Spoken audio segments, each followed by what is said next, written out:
Uh, they have till tomorrow. Now we'll see what happens. I can tell you they're negotiating, we think, in good faith.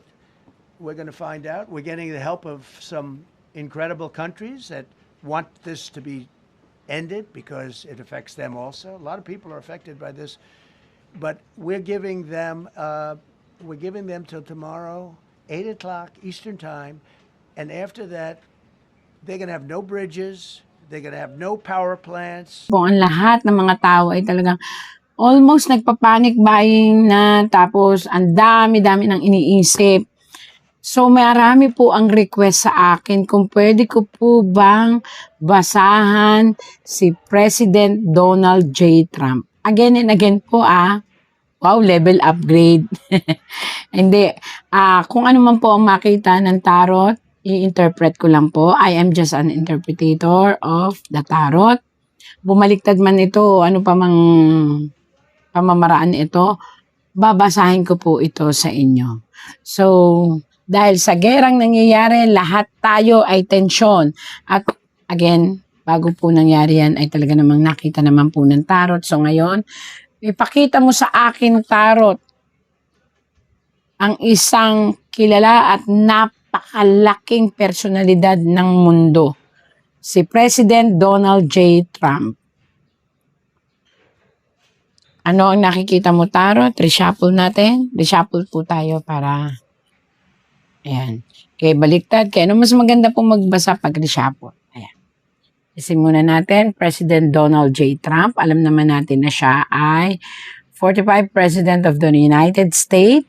He believes the United States has incredibly potential and will go on to exceed even its remarkable. Ayun po, binasa ko sa kanyang Chrome. Okay. President Donald J. Trump.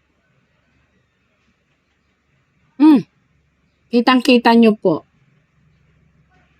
Siya ay isang pinuno na talagang kapag sinabi niya ay batas, hindi lang siya isang magaling na negosyante, siya ay talagang pinagpala pagdating sa kaperahan. Pero nakikita nyo po itong baton or baston na talagang bakal na ginto. So, sa ngayon, ang kalagayan po ay dumidepende talaga po sa kanya. Ang kalagayan ng gera ay dumidepende po sa kanya, hindi sa dalawang bansa.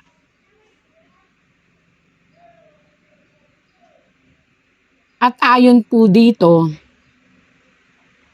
ang dalawang bansang ito na matagal na, panahon pa ng mga kopong-kopong, panahon pa yata na wala pa ako sa mundo, talagang marami na silang pinaglalabanan. Tapos, yung prinsipyo po ng presidente na ni President Donald Trump is nakabase sa isa lang na pinuproteksyonan niyang bansa dito sa dalawang ito. And ayon po sa tarot,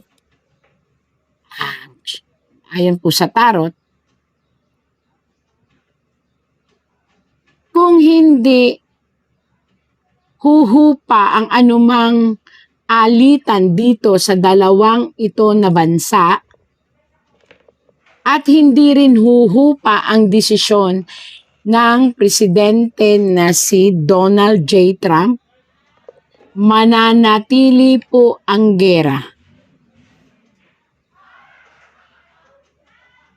At madadawit ang iba pang karatig bansa.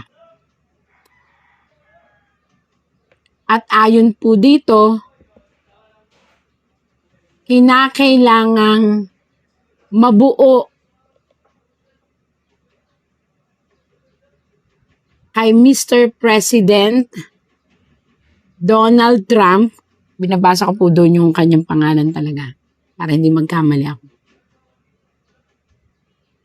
Ang sana mapaghilom na lang niya ang sigalutan sa both country na to. Kasi kung mananatili po rin siya na isa lang ang papanigan na bansa, mananatiling dire-diretso po ang gera.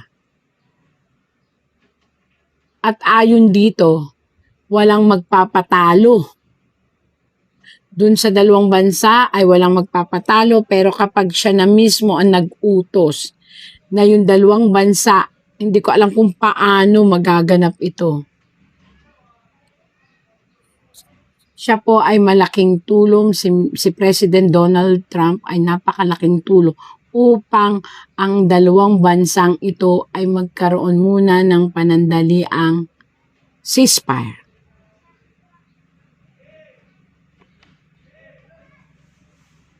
Napakalaki at napakalakas po ng personalidad ng ating presidenteng Donald Trump.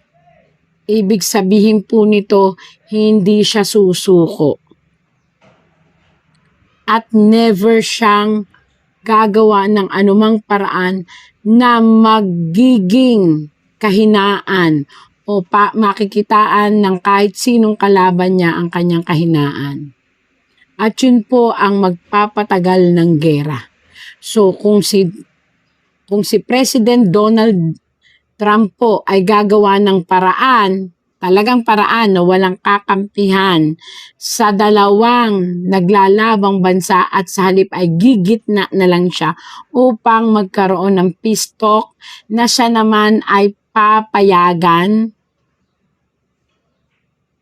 maaaring dun palang maghuhupa ang lahat ng init at galit ng bawat isang bansa. Nanganganib kapag hindi po nagawa ng ating president, makiamin na rin kasi presidente naman sila, ng ating president na nakaupo sa Amerika, sa US, na kahit siya ay magpababa ng tensyon, marami po ang darating na kapahamakan sa buong bansa. Hindi lang po sa Pilipinas, hindi lang po sa Amerika at sa mga karatig. Kung hindi maaapektuhan po tayo at maaaring mag-misleading ito sa pagkakampi-kampi ng mga bansa-bansa at later on, it will cause chaos to every country and make a defense para sa kanilang mga sarili kung saan maaaring mag-lead ito into something big. Sana huwag. Dahil ang lumalabas po dito ay ang napakatinding sabwatan ng mga bawat bansa. At maaaring hindi lang ekonomiya po ang maapektuhan, kung hindi po ang ating pangkalahatan. Ako ito ang kinakatakot po. Tarot lang po ito ha, ini-interpret ko lang po. Ipagdasal nating wag mabuksan ang Third World War. Dasal po tayo. Sinabi lang po ito ng tarot.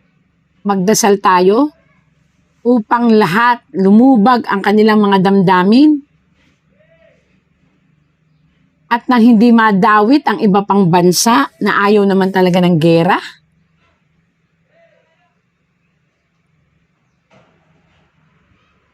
Ma-divert ang isip nila para sa mga bansa na ayaw ng gera.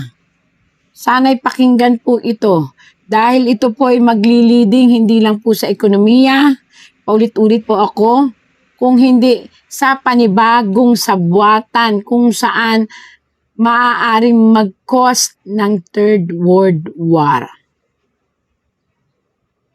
Ito po ay tarot lang. Bumabasa lang po ako, pero mas higit pa po ang kapangyarihan ng langit ng Panginoon. Magdasal po tayo. At sana yung mga nakakarinig nito sa buong mundo, ito, buong mundo, huwag tayong magpadalos-dalos. Hinihiling ng tarot na ang bawat presidente, bawat hari, bawat namumuno sa bawat bansa ay gamitin ang emosyon at puso upang hindi magkaroon ng mga kampi-kampihan na siyang magdudulot at magpupursige upang maglabanan sa isa't isa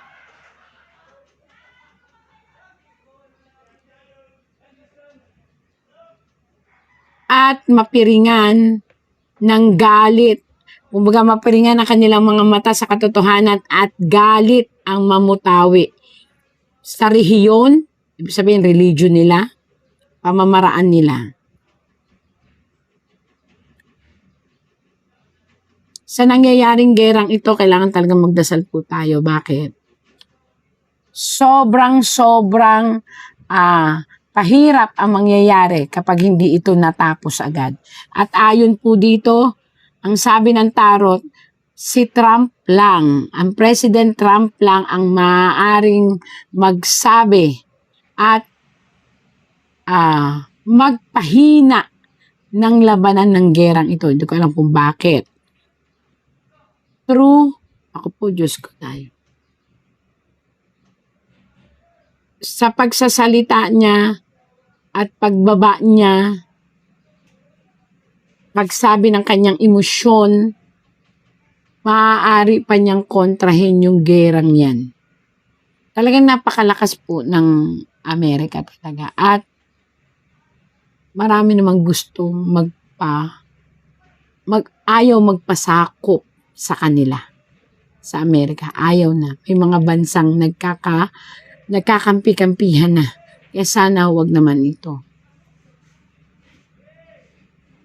Pray po tayo, pray po tayo.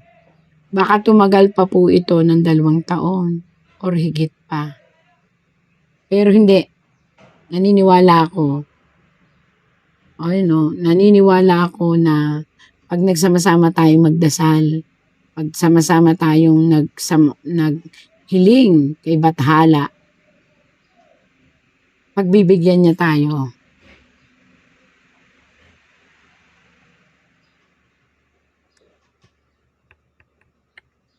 May isang bansang makikiala.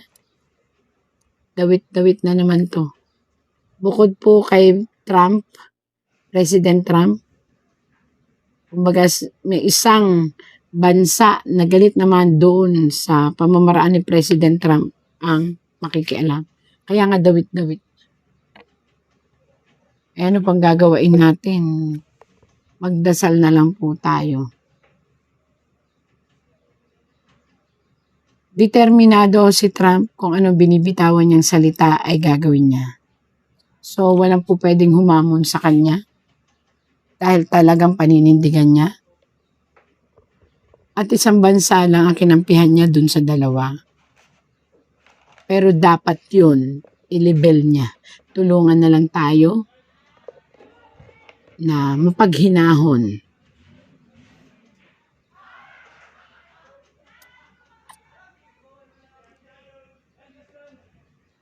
Isang matinding sitwasyon ang manggagaling sa kalabang bansa na magpapatindi ng galit ni Donald Trump.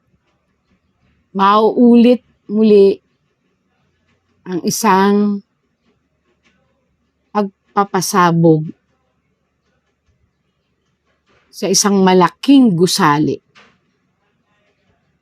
At ito ay may kinalaman at malapit kay Donald Trump. Yung po nakita ng tarot na maghuhudyat ng napakalaking galit. Pero ito po'y tarot lang. Kinakailangan po natin ipagdasal. Higit sa lahat magdasal po tayo. Only God knows.